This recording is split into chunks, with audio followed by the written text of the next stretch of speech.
嗨，欢迎回到99的沙巴漫游频道。那沙巴的第二家园政策呢是如期搁置，也是预料中事啊。那沙巴的第二家园呢是停的最久的一个地方啊，就是其他地方都在跑的时候呢，沙巴一直是停着，差不多停了5年。那在这5年呢，为什么那么多韩国的人还是能过来呢？就是学生签加陪读签嘛。那虽然陪读签只是妈妈能办啊，但是爸爸可以来这边干什么呢？就开公司、开餐馆、经营各种不同的生意，其实都是可以的。只要你的工作签下来的话呢，是可以允许做这个事情的。那在这支视频里面呢，我也讲了我遇到的那个韩国人，他虽然有第二家园的身份，但是他都不想要继续续第二家园了，他宁愿自己开公司，自己 sponsor 自己的工作签。那如果不想来这边开公司怎么办呢？也不想拿工签怎么办呢？那是可以来沙巴这边读一个文凭的，就好像沙巴艺术学院里面有建筑设计、平面设计、服装设计、室内设计。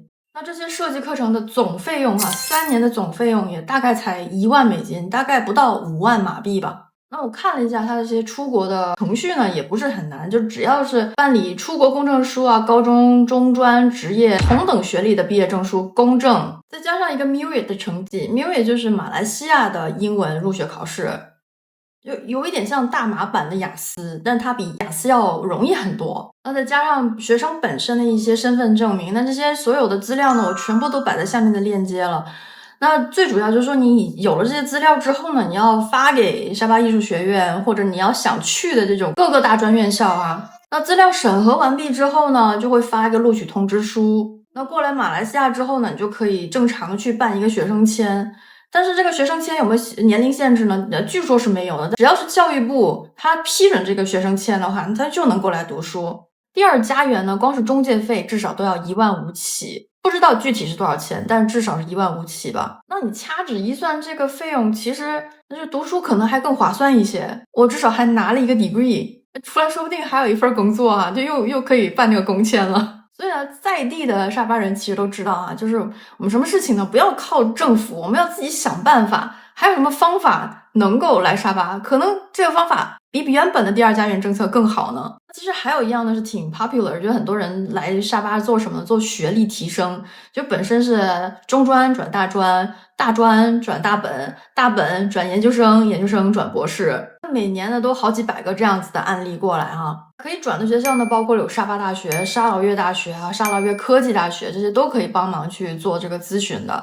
就沙巴艺术学院呢，都有专人是帮忙做这个事情的。那大家可能会问说，沙巴大学有什么专业是比较 popular 的、比较受欢迎的？那我就问了沙巴艺术学院的杨校长，那他的经验是比较丰富，所以就是后面那一段就是他来解答我的一些问题。那听完之后呢，我也是大开眼界，所以记得帮忙先点赞、订阅，还要开启小铃铛。所以医学是最 popular， 因为如果要升教授的话，就必须要读博士嘛。它肯定每个大学不一样，每个大学你如果没有博士的话，你升不了教授的，没办法升教授。所以最好的方法就是在沙巴大学读一个医学博士。医学博士你回去就可以升教授啊，或者是在医院里面可以当院长啊、副院长啊之类的。不然的话，因为你的学历太低。OK， 所以很多大学里面很多讲师，因为他学历不高，所以他做不了教授，所以他一定要读博士，然后才能够升上去做副教授或者到教授。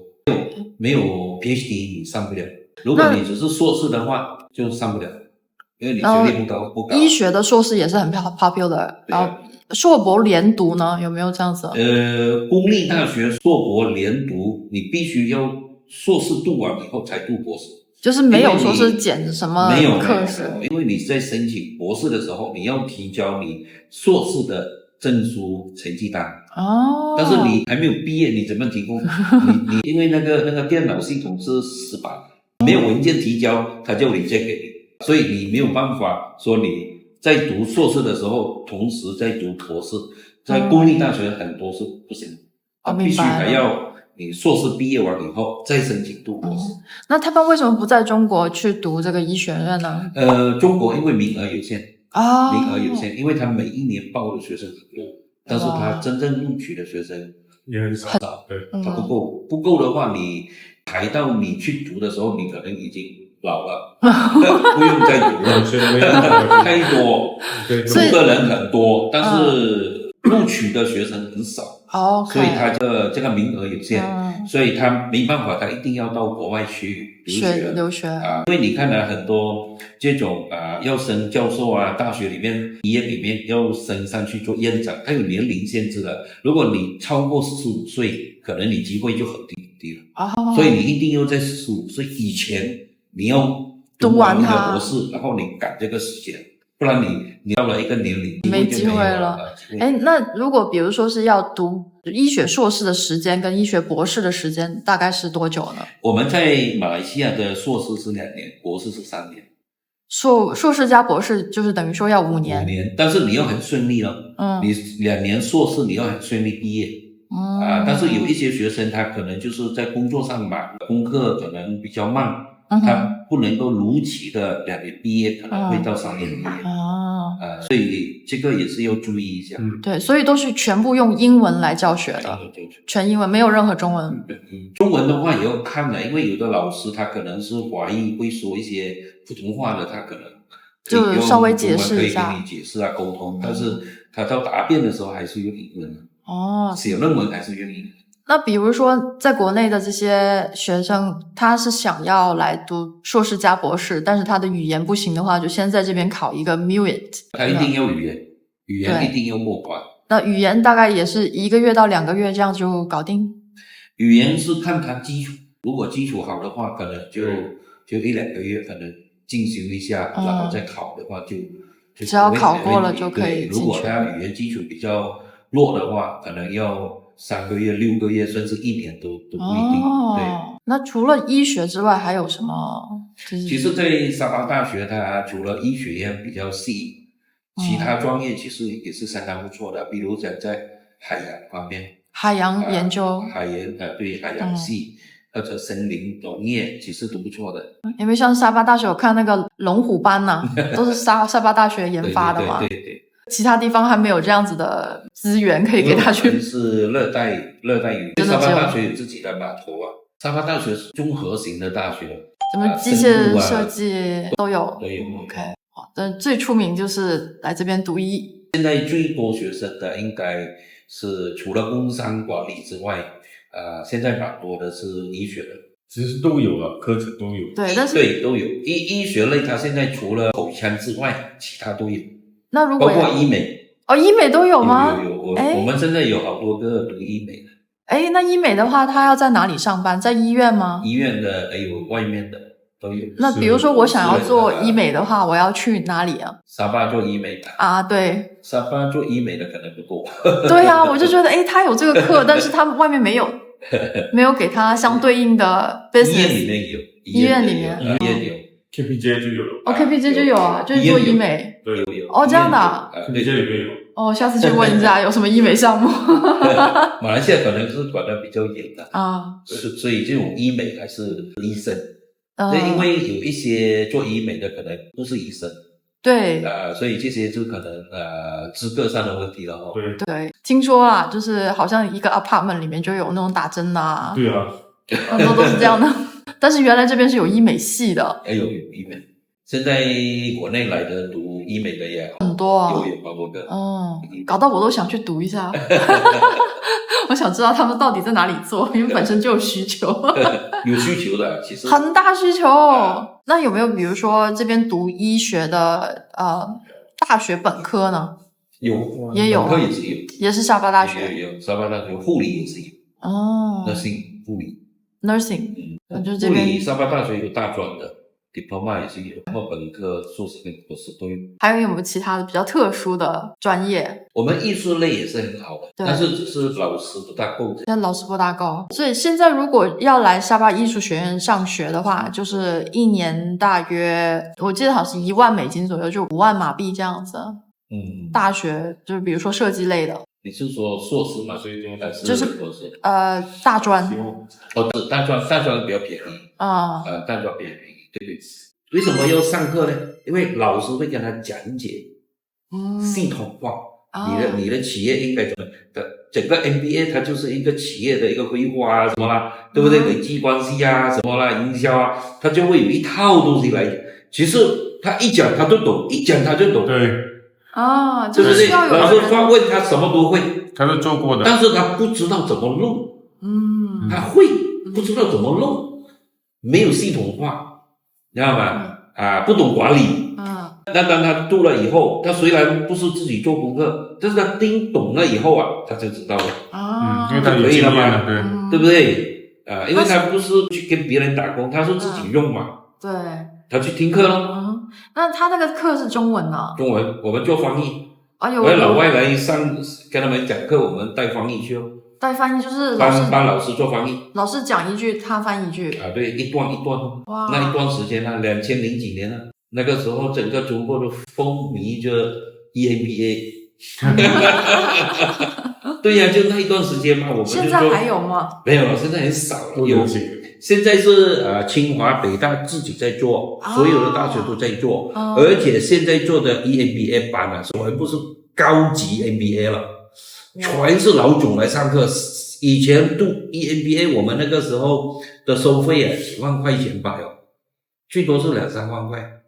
现在你知道一个 EMBA 在中国如果是北大清华他们总裁班EMBA 一个班几百万，100万200万100万，对不对？一个人一个 MBA program 50万60万的很平常。为什么？全是老总。你如果报名进去读，你接触的人全是老总，全是上市公司的老板。对，你一下子你就遇到这些人一起，所以他生意变大。他这个平台不只是去上课的平台，它是一个交流的平台。对，做 networking 高级 networking。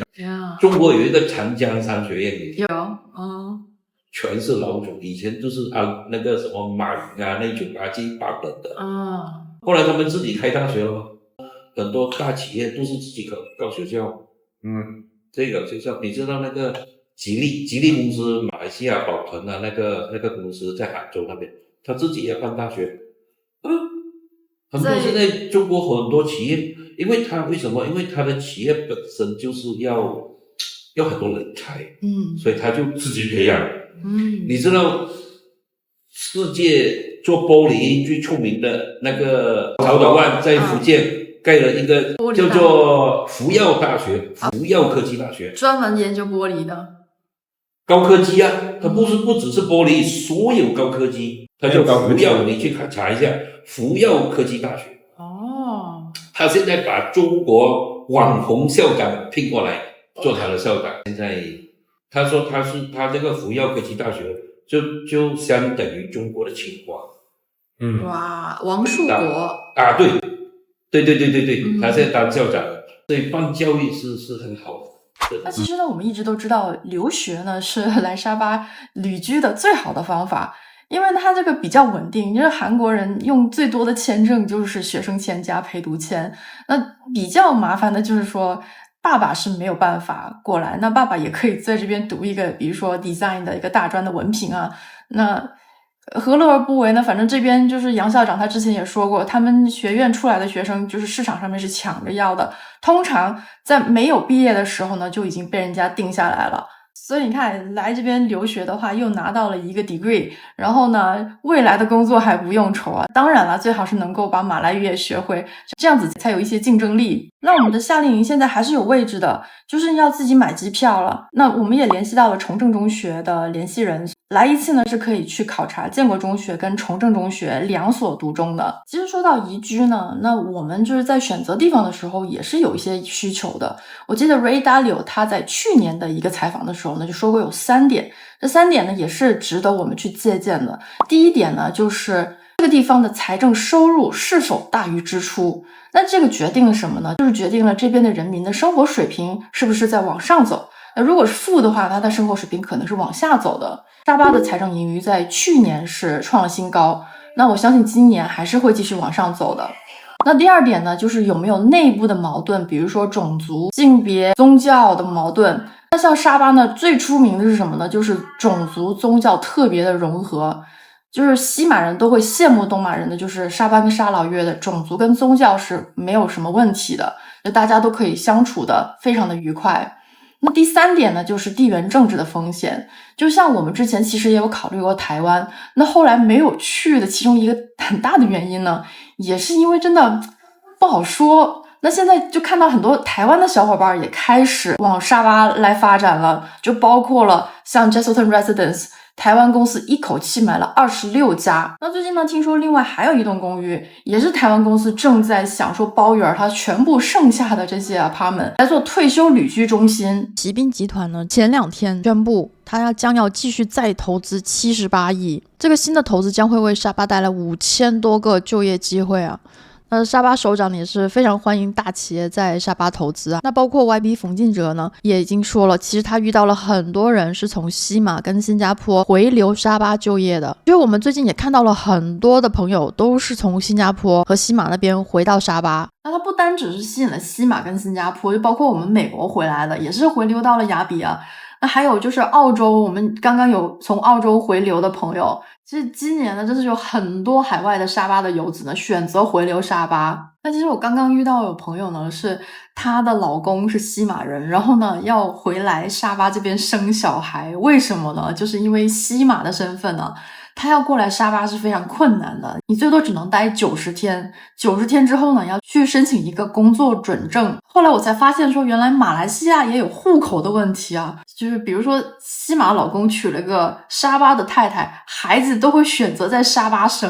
那我们夏令营呢，现在是8月1号呢再开一班，因为有很多家长，他们很多7月15到25号的时间有点撞到他现在已经安排的活动，所以呢，我们现在打算是再安排一班。那这一次呢，是可以安排到建国跟崇正中学2所读中来参观，还包括了一些英文课程啊。那在上英文课的时候，如果家长愿意去看一下附近的房产的话，我们可以安排 agent 来带家长参观各个不同的亚比的楼盘。如果不看房地产的话呢，也没有关系。如果你比如说想要去 City Trip、City View 看一下附近的商业，感受一下这边的商业环境，我们都可以 VIP 小 trip 这样子带家长去参观。